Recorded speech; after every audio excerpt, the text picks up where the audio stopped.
What do you do when you find out all of your assumptions were wrong? Hello, everyone, and welcome to Love Unexpected, a true story that will take you on a romantic journey that I promise will make you smile, sigh, and believe in the power of love. I'm your host, Tom Howie. This amazing story follows a young woman named Dawn Lawson, who had the experience of a lifetime. She traveled through Poland and Ukraine in 1992, shortly after they had become free from communist control. Her adventure is filled with unexpected turns, twists, and revelations sure to capture your heart and imagination. So let's dive into the story of how she found love that she never expected from across the sea. Thank you for joining us. Off we go. In our last podcast, Dawn, you were talking about how you got to Poland, how initially you thought it was just going to be a stopover on the way to Ukraine. Mm-hmm. You were surprised by not only the weather, but the time change, never having traveled internationally. Yes. But you've met some interesting people. Mm-hmm. Let's see, you've met Willy. Mm-hmm. You've met Anna, who's the 7-year-old daughter of the pastor. Yes. Teresa, who's in your cabin, and an electrician who we may find out more about. So let's pick up the story there. Okay. Well, also I'll reintroduce you to some of the other people in our cabin. Absolutely. Trish was my traveling buddy. She was from North Carolina, and she was just a delight, a fellow teacher. And then we had Cindy in our cabin, who is another dancer. So here we are, day 2, and we began at the same as we had the day before. Of course, we went back to the Kino in Mrngova and started to rehearse. And I'm really happy to say that we did finish our dance, the whole 4.5 minutes of it. We didn't just have 40 seconds. That's right, from the last podcast, we had 40 seconds. Yes. Wow. And it was beautiful. We were all very happy with it. During rehearsal again, we had to go upstairs to the kitchen to get a glass of water. And when I walked past Willy, I so tried not to look at him. But I have to admit, I would glance over, and he was always watching and smiling at me. And my heart just hurt. You know, Tom, I didn't want someone to develop a crush on me. And we're only here on a 2-week ministry tour, and that was my complete focus. And really, I didn't want to break his heart while helping to mend the hearts of others. You know, I found out... Counterproductive at best. Exactly. I'd found out the night before that he was a very interesting guy who was kind and he was caring, and I enjoyed listening to him. Early that evening, when we finished our rehearsal, we all got on the bus and headed over to do our second ministry performance. And this time we were able to do the whole dance, not just run off the stage. It was at a church nearby with a very small stage, and it was covered with carpet, which for dancing, it means there's friction and turning is almost impossible, and your shoes kind of stick to the ground. On top of that, because of the stage being so small, there's musical equipment and wires. And for a dancer, that's an obstacle course. We're trying to leap over speakers, and we're trying to, make our way around mic stands and things like that. So I just have to say that night, the dance, Make His Praise Glorious, was not glorious. Can I use the joke that I tried the other day, and it is make his praise chaotic, it sounded like. But thankfully, God's love was present despite all of our mistakes.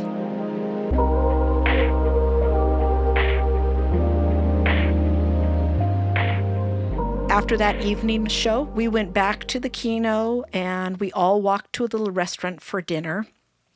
Once again, Willy made his way up to make sure to walk next to me, and he asked me to join him for dinner along with Clacket, the drummer.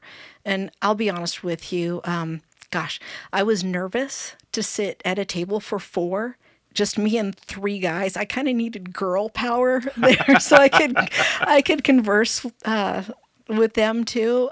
And on top of that, Willie sat right across from me. So unlike when I'd go through the rehearsal area, I couldn't hide from his eyes now. His eyes were this deep, clear blue that seemed to be filled with so much honesty and integrity. And yet you remember that. I do remember Interesting. that. Okay. Well, he was right there across from me.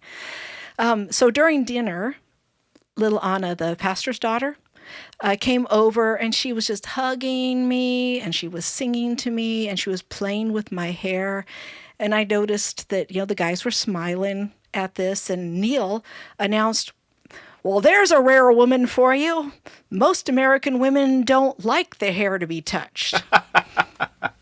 But, Tom, I have to go back. This is the early 1990s, so I'm going to defend the women of that time. Okay, good. Yes, we had bigger the better hair. I think we had what you call mall bangs, too. It was very permed hair, very teased hair, sprayed hair. And so if you're going to rake your fingers through that was a lot of pain. When 1992, I was living in Texas, and big hair was bigger there than anywhere else, because it was Texas, of course. Yes. And they called the mall bangs, they called them the claw. So in discussing all that, Neil was he said this because he was dating a woman who didn't like her hair touched because of all of that. And he said, I just wish I could touch her hair. She always gets after me every time I touch it.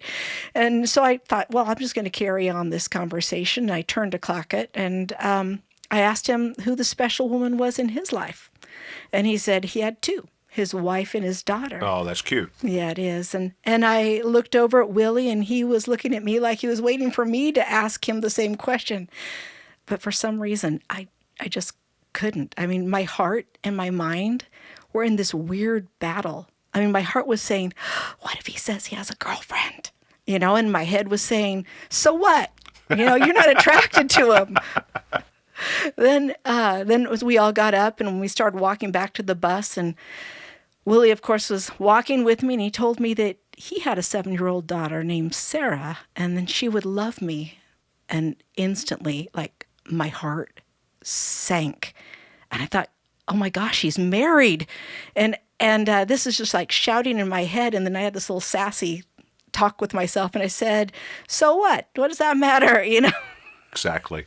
But I felt this strange sense of panic. That actually tells us more about who we are and how we actually think than anything else. We can think it all the way through, but when you find that what you thought was happening isn't happening, it can change your entire thought process. So, amazing.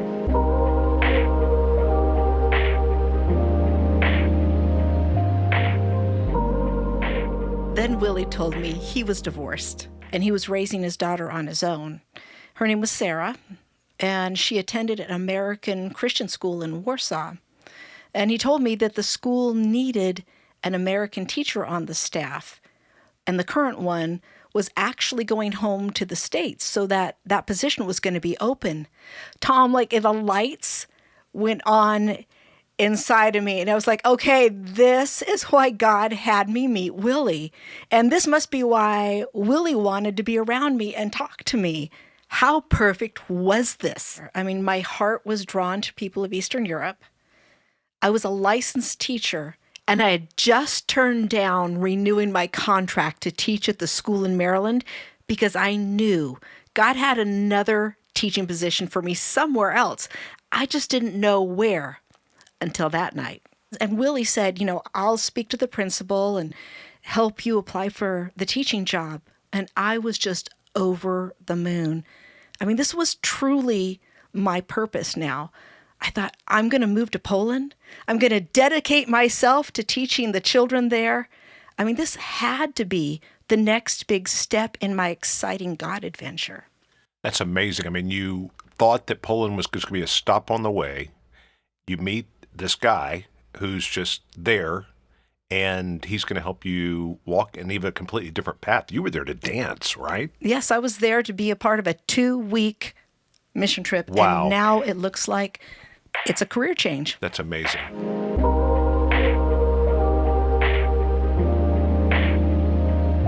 Okay, so now we're up to Wednesday, the third day of your trip. Yes. Pick up there. Okay. Well, first of all, in the morning, Trish, who was from North Carolina, so you have to think of Southern drawl, she and I were talking, and I was just so excited to tell her about the potential teaching position in Warsaw, because she too was a teacher, and that Willy said that he would help me get the job at the school. Well, I'll tell you, Tom, then Trish caught me off guard, because she said to me, "Are you serious about Willy?" Oh my gosh, were you? No. That actually is a question I think anybody would ask. I was shocked. I mean, I told her, no, there's nothing romantic there. Trish, like, we're just on this short 2-week ministry trip. And she said, well, he likes you, so don't lead him on. Well, you know what? I couldn't believe it. Because when it comes to flirting, Tom, I have no game. I get really nervous and awkward. So I told her, Trish, what do you mean? Like, lead him on? He's the one who keeps coming to me. I have never approached him. I'm not even attracted to him because he's not my type. And she said, okay, just don't break his heart. You know, to true Southerners out there, we don't mean to offend here at the Love Unexpected podcast. So if you find her accent offensive, please forgive us. Well, I lived in East Tennessee for many, many years. So there you go. All right. Okay. So now I have to tell you, though, I was really troubled because what am I supposed to do? Here we are as a group for another week and a half of a tour, all stuck together. Like, I can't get away from him. I can't just avoid him. That's ridiculous. So what am I supposed to do? On the other hand, honestly, I was very flattered by his attention, as any woman who was 28 and single would be. I didn't come on this trip, though, for a romantic relationship. I just wanted to be friends with everyone.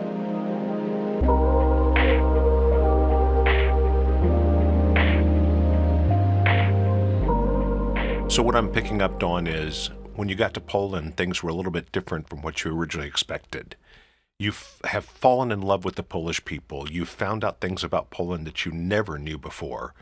And there's the potential for a job down the future completely separate from what you've been called there to do. Yes. Again, I suddenly didn't see Poland as just a stopover. Now it looks like Poland may be part of my future. That's incredible. So that morning, we traveled to a larger city called Olsztyn, and we were going to perform on a stage in a university. And I had learned that just not long before this time, when it was still under communism, the stage would often be filled with Communist Party leaders, and they would shout, "There is no God," from that stage. But from that very same stage now, we were about to share about the loving kindness of God. So once we got there, the musicians, of course, did their jobs. They started setting up the equipment and playing spontaneous jazz. Everyone else took pens and flyers about the program, and we wrote in Polish the time and the location so that we could hand them out when we did street ministry. And let me paint a picture of our street ministry. This was just a really fun experience. The musicians would play acoustic instruments, and everyone would sing in Polish and English, and then all the dancers did the Hebrew circle dances. And of course, all of this draws a crowd. So once the crowd was drawn, someone would preach a message about God's love. It was just a fun, amazing time. And after street ministry and lunch, the dancers hurried back to the university to practice on the stage. And we walked under this canopy of lilac trees in bloom. I was just captivated by their beauty and their fragrance. I'd never seen anything like it. All the other people arrived probably about 20 minutes later, and Willy walked in with one of the lilac branches. He was smiling, walked over to me and handed it to me. And Trish, of course, gave me one of those knowing looks, and I didn't know how to react because I was grateful, but I was uncomfortable after the conversation that we had had. Tom, honestly, I wasn't leading him on. He was just following me. That's awesome. Well, we've already learned that you had no game, so. No, I had no game. So I was really thankful when everyone turned their focus onto the program for that afternoon. And once again, God's tender love just filled that room. And the people that were there joined us singing and dancing. And it was just so easy to see the joy and the freedom on their face. Gosh, God is so kind and so good, isn't he, Tom? All the time.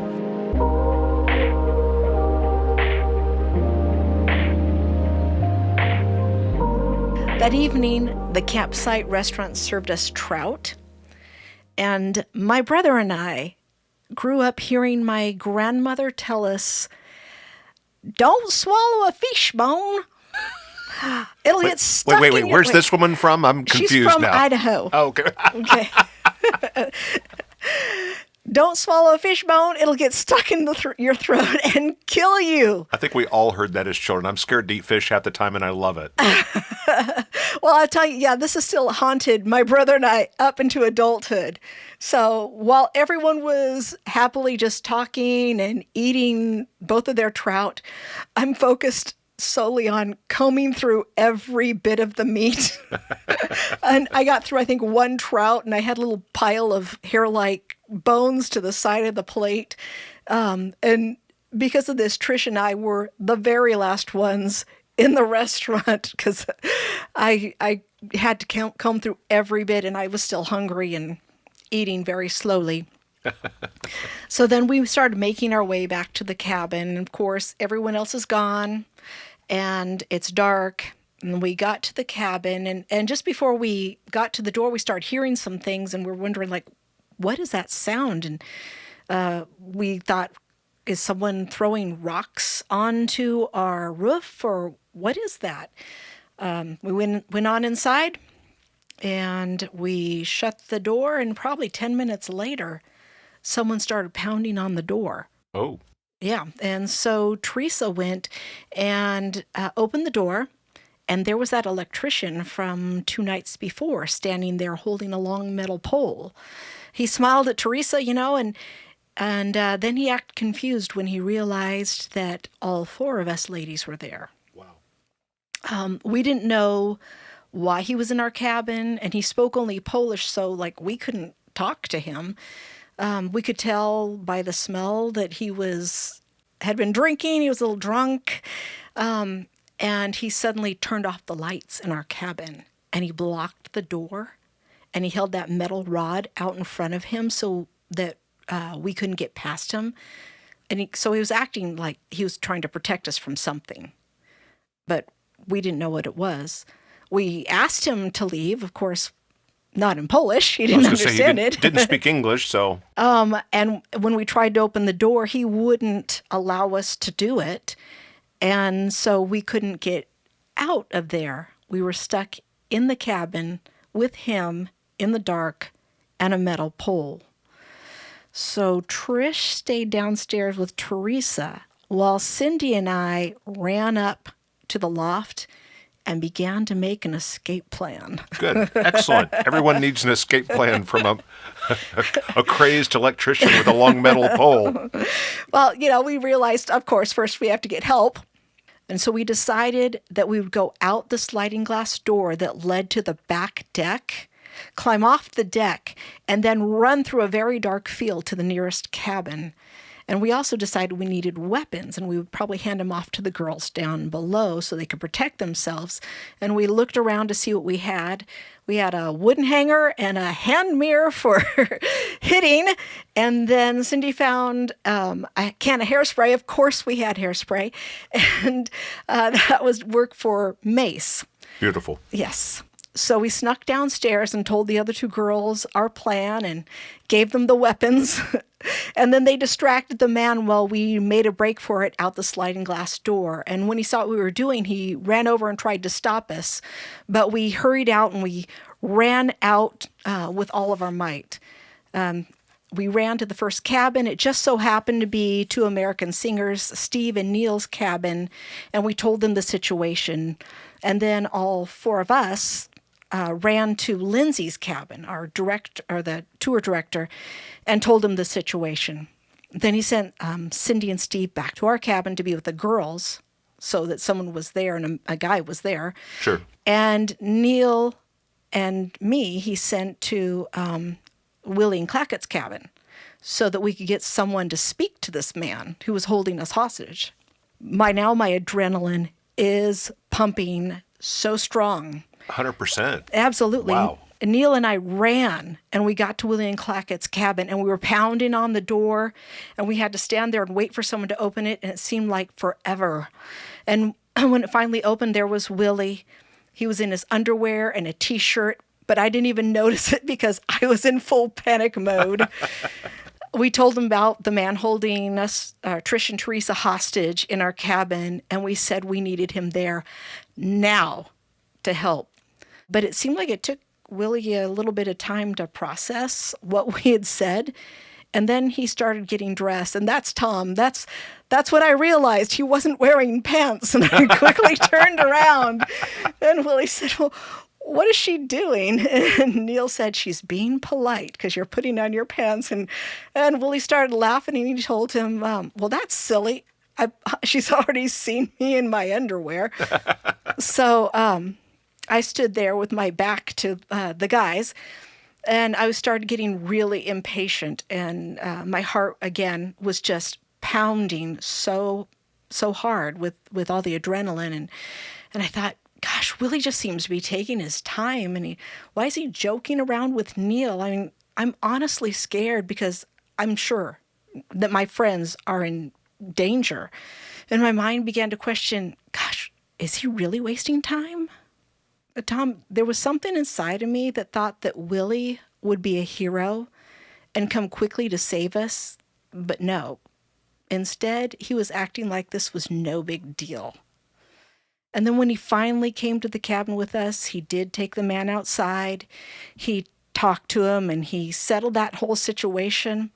And that man looked really embarrassed. I should think so. Yes, and he left. But at the same time, I felt that the friendly feelings that I had towards Willy left as well. I mean, I feel like he'd betrayed my trust. And this was our fourth late night crawling into bed. And so I was tired and I was cold on the outside, but even more so, I felt hurt and I felt cold in my heart.